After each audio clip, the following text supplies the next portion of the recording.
Ça va les amis? C'est bon de vous retrouver. Vous m'avez manqué. Mais une chose, d'une force, c'est énorme. En tout cas, moi je vous aime. Je voulais vous le dire. Je trouve qu'une fois par année, c'est bon de le dire. Vraiment, je vous aime. Je suis heureux de pouvoir redémarrer avec vous, de pouvoir entrer dans cette nouvelle saison avec vous. J'ai hâte de pouvoir voir tout ce que le Seigneur va accomplir au travers de vos vies. Parce que cette saison est très propice. J'ai un frère qui m'aime une demi-heure après, ça c'est le décalage horaire. Et voilà. En tout cas, juste avant de commencer le message, j'aimerais vous donner quelques petites explications quand même, parce que quand je préparais la rentrée, en fait, je savais 2-3 choses sur ce qui allait se produire. Je savais que la saison était nouvelle. Je savais que dans cette nouvelle saison, en fait, les choses allaient bouger très très vite. Et qu'on va devoir apprendre à être réactif, les amis, pour pouvoir suivre et entrer dans ce que Dieu est en train de faire comme mouvement. Et enfin, je savais que les choses allaient être meilleures, parce que Dieu nous fait progresser de gloire en gloire. Donc ça peut être que meilleur, n'est-ce pas? Ça peut être que bon. Donc jusque-là, je savais quand même 2-3 choses. C'était un bon début. Vous êtes d'accord avec moi? C'était pas mal. Toutefois, en fait, je priais quand même. Je disais au Seigneur, mais comment est-ce que tu veux qu'on commence la saison? Par quoi veux-tu qu'on démarre? C'est bon de savoir qu'il y a une nouvelle saison, mais tu sais, par où tu commences? Pour pas être à quelque part à l'arrache ou à l'inverse ou dans le mauvais pli, tant qu'à faire, autant bien commencer.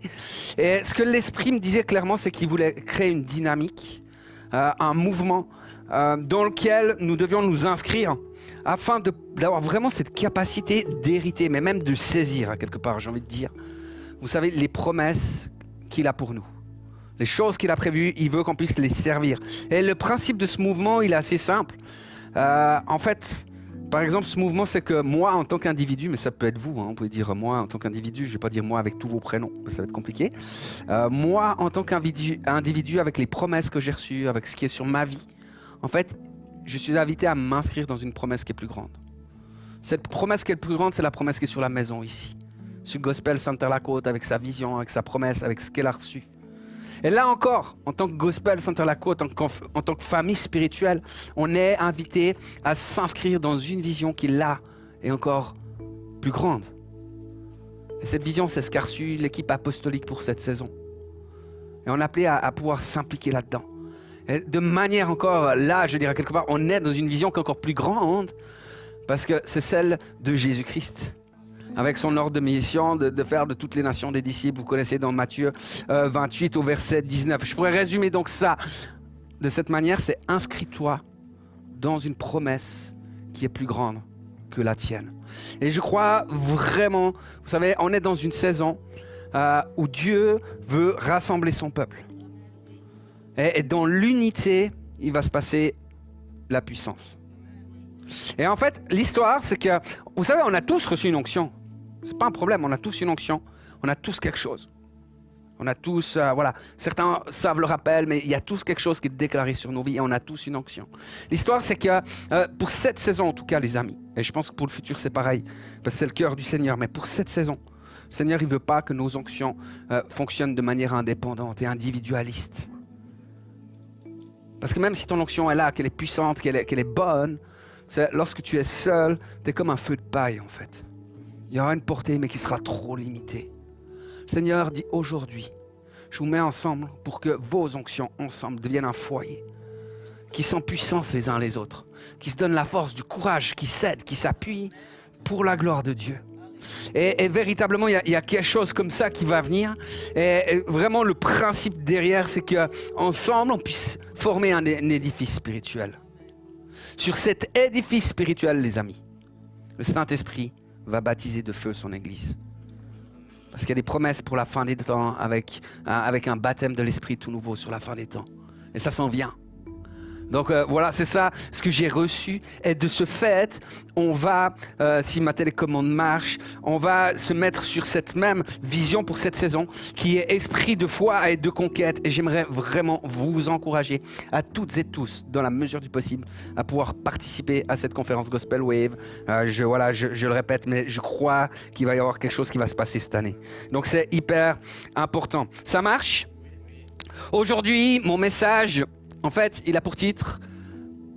Qu'est-ce qu'il me fait, lui? Hop là, oh non, reviens. C'est bon, oh, ça marche. Ma télécommande n'était pas du soir, mais avoir elle est du matin, les amis. Gloire à Dieu. Le message, c'est Shift, c'est renverser les forteresses de la pensée. Alors, j'ai pas trop l'habitude de mettre des titres en anglais pour mes messages, mais en fait, l'histoire, c'est que niveau graphisme, j'arrivais pas à changer. Donc voilà. Donc, je me suis dit, c'est bien. Donc voilà. Donc, l'idée de Shift, c'est to shift. C'est super puré, on croit que je suis né à Londres. To shift, c'est l'idée de faire une transition. C'est l'idée de vivre une transformation radicale, de faire mouvement. D'après ce que j'ai lu, parce que je ne suis pas sûr que ce soit vrai, je vous dis quand même parce que j'ai trouvé que c'était cool, en argot anglais, pour les punk rock anglais, shift, ça veut dire bouge-toi, grouille-toi, dépêche-toi. Et donc, une de mes interprétations préférées de ce mot shift, c'est l'idée de basculer vers. Et je trouve que ça, je suis hyper fan parce qu'il y a vraiment un mouvement. Tu sais, quand tu décides de basculer vers l'avant, tu dois te pencher jusqu'à ce qu'il y ait un point de rupture. Et à partir de ce point de rupture, je ne vais pas faire, soit tu te rattrapes et tu reviens en arrière, tu sais, ou soit tu tombes. Mais en fait, il y a une différence entre tomber et basculer. Et c'est quoi? C'est vraiment l'intentionnalité. Pourquoi? Imaginons, je suis sur le plongeoir de la piscine des 10 mètres. Tu sais, je marche et tout d'un coup, je glisse. À ce moment-là, je tombe. Je me fais un plat, je me fais mal, tout ce que tu veux. Ces mêmes 10 mètres, du moment que je choisis, j'ai une intentionnalité, je plonge ou je saute, je tombe plus. Personne ne dit je suis tombé des 10 mètres, il va dire je suis plongé des 10 mètres. Par contre, quand tu glisses de la planche, t'es tombé. D'accord? Donc de la même manière, on tombe dans le péché, parce que c'est pas intentionnel pour nous chrétiens. Et par contre, on va entrer dans sa destinée. On tombe pas dans sa destinée. Et par rapport à une saison, on parle de nouvelle saison, on est dans la même dynamique. Tu ne vas pas tomber dans la nouvelle saison. Tu vas entrer, tu vas basculer vers, tu vas shifter vers cette nouvelle saison. Quand le peuple d'Israël s'est retrouvé aux frontières de la terre promise avec Moïse, qu'est-ce qui s'est passé? En fait, ils ont vu qu'il y avait des géants, qu'il y avait des forteresses, etc. Et ils ont fait un choix, c'est de ne pas y entrer. En fait, eux, ils se sont dit, on préfère la saison passée. Ou 2 saisons en arrière de la saison passée. C'est assez extraordinaire quand tu penses, mais c'est ça, quand tu n'es pas dans l'obéissance, tu sais. Parce que la première saison, c'était l'Égypte. La deuxième saison, c'était le Sinaï. La troisième saison, c'était le désert. Et celle qui s'ouvrait, c'était la terre promise. Ils ont dit, oh, on préfère rester dans cette saison, tu sais, la saison du désert. Ou alors, on veut bien aller en Égypte. Mais quand tu es dans la désobéissance, tu ne veux pas retourner dans l'alliance. Tu ne veux pas retourner à Sinaï. Donc il y a un shift, il y a un mouvement à faire, une bascule à faire. Et la cause finalement que Israël n'a pas voulu faire cette bascule, ils sont restés dans cette saison, ils ont erré dans cette saison pendant 40 ans. Parce qu'ils ont refusé d'entrer dans les promesses de Dieu. Et souvent, les amis, ce que nous ne réalisons pas, c'est que souvent les obstacles qui nous empêchent de shifter, de basculer, ces obstacles-là, ils viennent de 2 réalités. C'est les forteresses de nos pensées ou des géants de nous-mêmes. Lorsque ces forteresses de nos pensées ou ces géants de nous-mêmes, ils ont trop de poids, quelque part ils font contrepoids. Et même si tu aimerais basculer, tu n'arrives pas. C'est le truc qui te retient, qui est là, qui te tire en arrière. Et ça t'empêche de basculer, de tourner dans la nouvelle saison. Donc aujourd'hui, ce qu'on va voir, c'est comment renverser les forteresses de nos pensées. Une forteresse, comme son nom l'indique, c'est quelque chose de fort. J'ai fait l'été pour faire cette phrase. Je ne vous dis pas le temps du reste de mon message.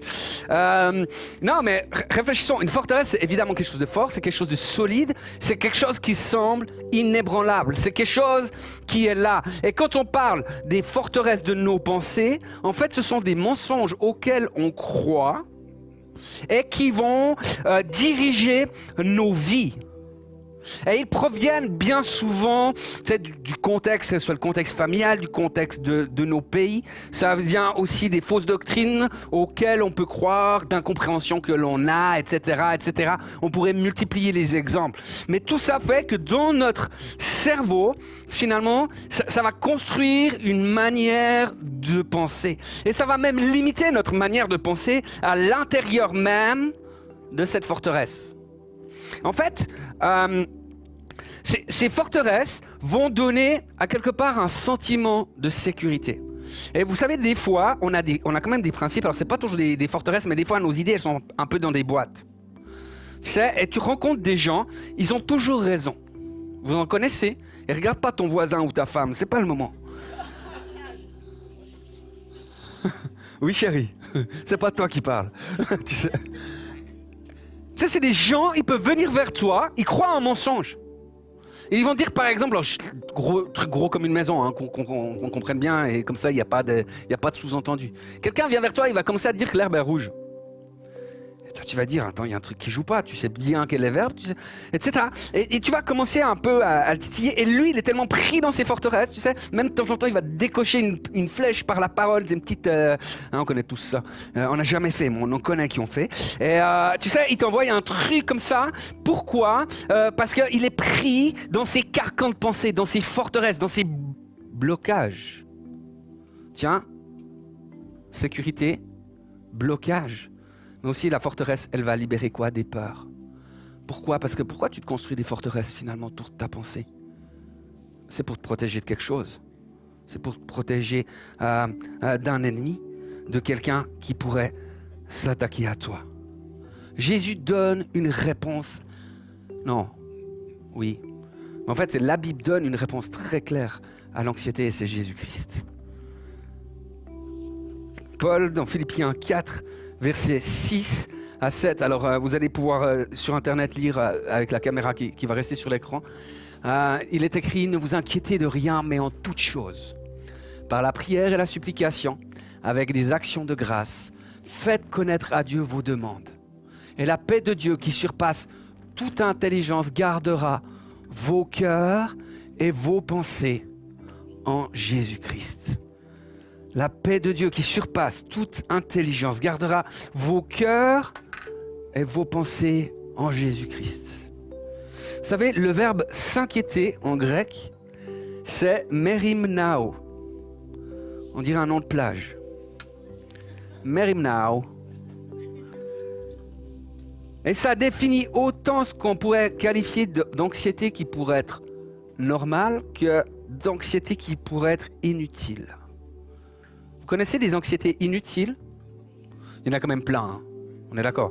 En Suisse, par exemple, l'anxiété la plus inutile au monde, c'est la peur des araignées. Est-ce qu'il y a des gens qui ont peur des araignées dans ce lieu? Et les petites bêtes ne mangent pas les grosses, vous ne saviez pas? En plus, je ne sais pas si vous savez, mais vous avez plus de risques de mourir à cause de la peur des araignées que de l'araignée elle-même. Je parle en Suisse. Imagine, tu es à 120 sur l'autoroute, ou plus selon les limitations. Si, en Suisse. À ce moment-là, une petite araignée descend de ton pare-soleil. J'ai raison ou j'ai pas raison? Il y a beaucoup de facteurs d'anxiété et je trouve qu'on a la chance d'avoir des médias qui sont professionnels pour répandre des facteurs d'anxiété inutiles dans notre pays. Si vous ne me croyez pas, éteignez vos médias pendant un mois, lisez la Bible et vous verrez comme votre vie va changer. Et vous viendrez témoigner dans un mois de ce que Dieu a fait dans vos vies. Salutations à BFM s'ils nous regardent. Il y a des facteurs d'anxiété qu'on pourrait qualifier de normaux. C'est normal de s'inquiéter pour des choses, d'avoir des préoccupations. Pourtant, le fait d'être anxieux, ce n'est pas le projet de Dieu. Faire confiance à Dieu en toute chose est une réponse à l'anxiété. Ça va changer vos vies. L'erreur qu'on fait souvent, Vous savez, la Bible a dit qu'on doit amener captives nos pensées à l'obéissance de Jésus-Christ. Et nous, l'erreur qu'on fait, c'est qu'on va essayer d'argumenter avec nos pensées. On va essayer de les convaincre. Alors que leur but à elles, c'est de s'emparer de toi. Et toi, tu commences à causer. Parce que voici comment on fonctionne, tout simplement. Nos pensées vont nous rapporter des faits. D'accord ? À partir de là, nos raisonnements, on va commencer à interpréter. Seulement, il faut comprendre une chose, c'est que les faits, ce n'est pas forcément la vérité. Vous saviez ça ? Les faits ne sont pas forcément la vérité. Quelqu'un devrait noter ça. Je vous donne un exemple. Le pays de Canaan, il y a des forteresses. Les murailles de Jéricho étaient considérées comme étant inébranlables, indestructibles, la ville imprenable. Ils avaient testé ça plusieurs fois. Il y avait eu des invasions, tentatives d'invasion. C'était certifié, approuvé, indestructible. Le pays de Canaan était habité par des géants. Donc les géants, ce n'est pas des bonhommes qui me ressemblent, qui sont simplement plus grands. Les géants, c'était le résultat de démons qui étaient allés coucher avec des femmes. Donc un géant, non seulement ça devait dégager un truc spirituellement qui était chaud, bouillant, et en plus ça devait pas être forcément très beau. Il y avait vraiment quelque chose de diabolique et d'occulte avec ces géants-là. Donc ça, ce sont les faits. L'interprétation du peuple d'Israël, c'est « aïe, aïe, aïe ». Allons donc mourir dans le désert, ça fera moins mal. Et le résultat sera le même. Ok ? Ça, c'est l'interprétation. Mais lorsque j'amène mes pensées captives à l'obéissance de Jésus-Christ, qu'est-ce qui vient ? La vérité. Et qu'est-ce qu'elle dit, la vérité ? Si voici le pays, voici les territoires, voici les lieux que l'Éternel a promis de donner à vos pères et qu'il va livrer aujourd'hui entre vos mains. Voici l'occasion de pouvoir conquérir ce que l'ennemi a tenté de te voler. Voici l'occasion de pouvoir entrer pleinement et de pouvoir saisir les promesses et les héritages que Dieu t'a donnés. Et quelqu'un devrait dire Amen. Ça, c'est la vérité. La vérité est plus élevée que les faits. Paul a écrit « Les armes que nous possédons pour renverser ces pensées ne sont pas charnelles. » D'accord ? Ça veut dire on ne les renverse pas à coups d'arguments, à coups de sagesse, même si c'était le plus sage du monde, à coups de raisonnement, à coups d'argumentaire et de discussion. Ça, c'est suisse. Mais ça reste charnel. Donc, Église, vous êtes avec moi ? Si les armes que nous possédons ne sont pas charnelles, elles sont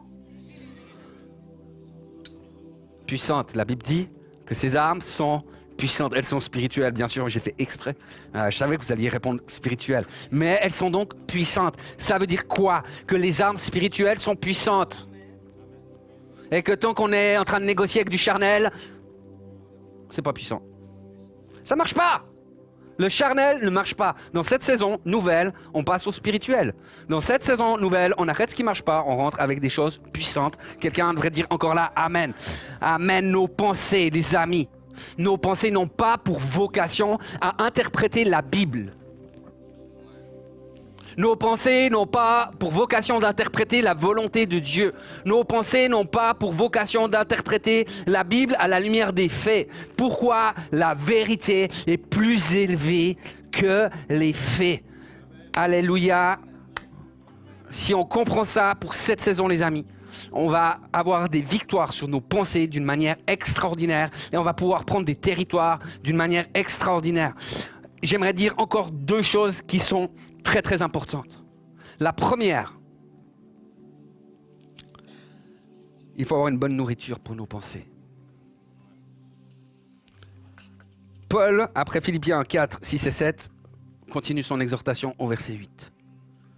Et il dit que tout ce qui est vrai, tout ce qui est honorable, tout ce qui est juste, tout ce qui est pur, tout ce qui est aimable, tout ce qui mérite l'approbation, ce qui est vertueux et digne de louange, soit l'objet de vos pensées. Vous savez les amis, on connaît tous et toutes des gens qui sont des messagers de mauvaises nouvelles. Vous savez, c'est le genre de personne, tu as une super journée, tout se passe bien, tu es hyper heureux, tu les vois une demi-heure, tu es complètement confus, déprimé, découragé et tu sais plus où tu vas. Il y en a d'autres, je n'ai rencontré un homme comme ça une fois. C'était un homme qui était en fin de vie. Il était à l'hôpital, je pense qu'une semaine après ma visite, il est décédé. C'était pas directement lié à moi, vous comprenez bien. C'était lié à lui, à son âge. Et moi, j'étais bien ce jour-là, donc j'étais pas mal. Mais cet homme-là, il était tellement ancré en Jésus-Christ. Je suis sorti de cet hôpital, j'étais encore plus encouragé, édifié dans ma foi, heureux de vivre avec la confiance du paradis et du royaume de Dieu. Quand Moïse a envoyé les 12 espions dans le pays promis, 10, c'est quand même pas mal, sur 12, sont revenus, ils ont parlé des problèmes qu'il y aurait, ils ont parlé des dangers auxquels ils allaient être confrontés et de tout ce qui allait pas, plutôt que de parler de l'abondance des fruits qui étaient présents dans ce territoire-là.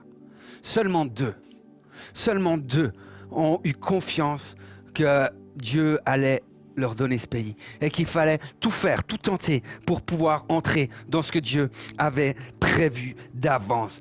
Ça nous emmène sur deux questions d'ailleurs ça. La première, c'est quelles sont nos relations? Il y a peut-être des gens, vois-les moins souvent, ça te fera du bien. La deuxième question, c'est et toi, quelle relation es-tu? Est-ce que tu es le genre de personne qu'on dit je vais voir moins souvent? Ou est-ce que tu es un porteur de bonnes nouvelles?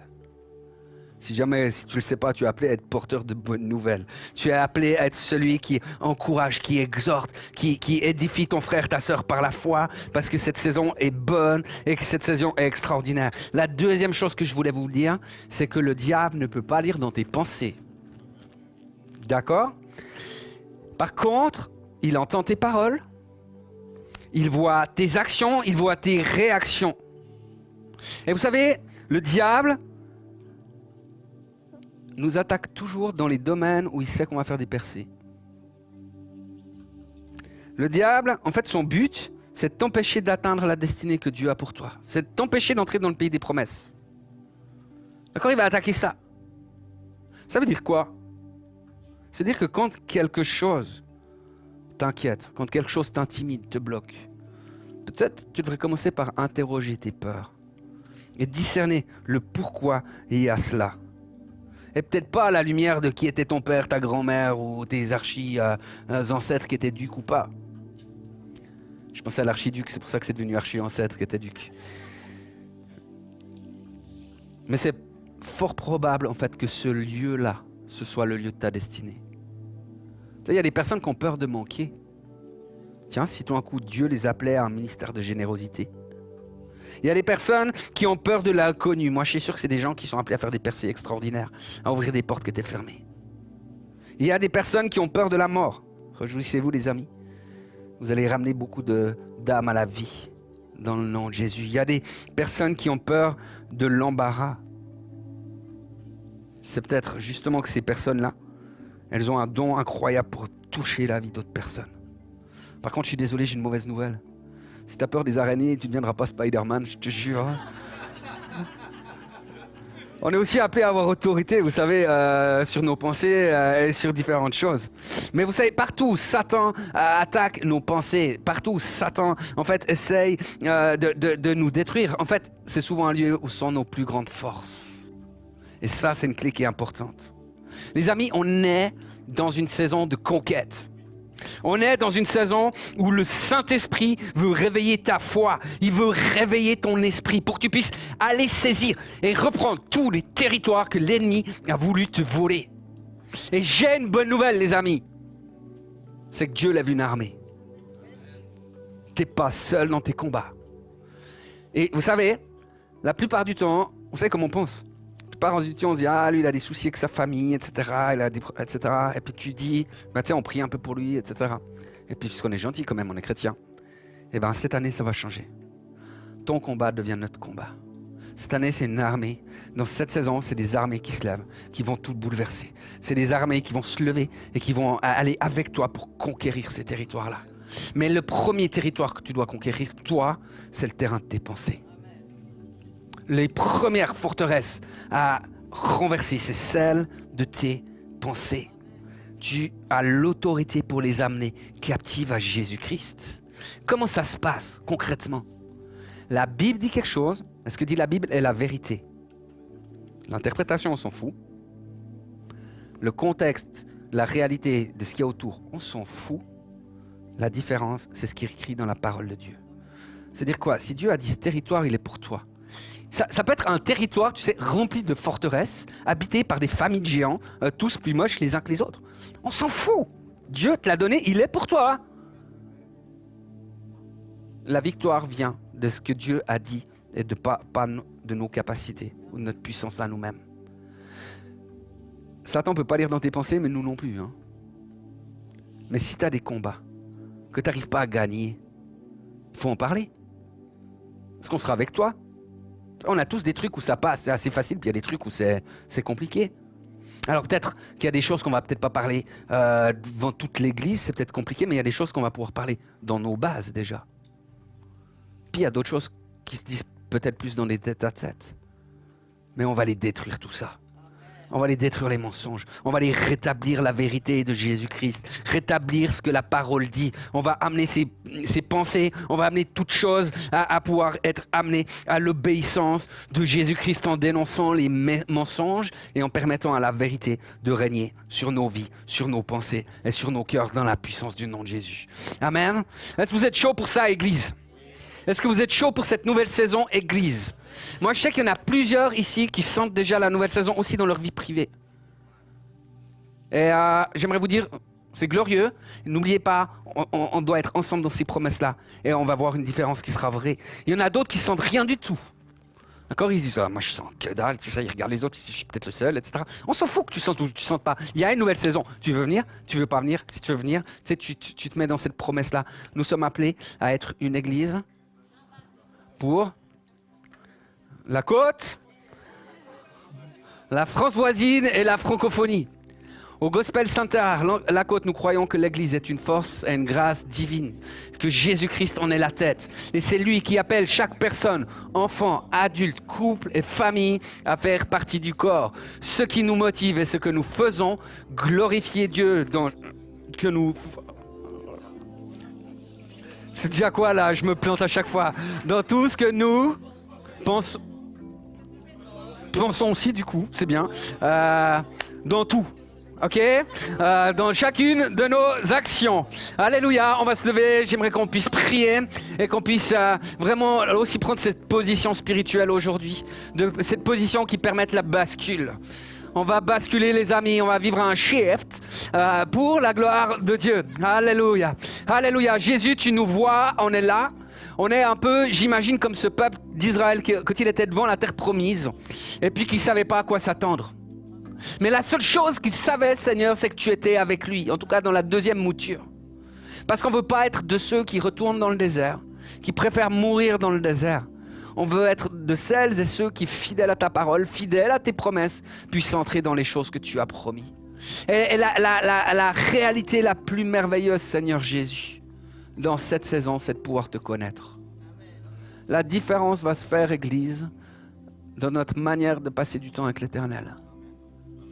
Parce qu'il y a des renouvellements d'alliance, il y a des renouvellements de grâce qui se font à la montagne de Dieu. Alors merci Seigneur.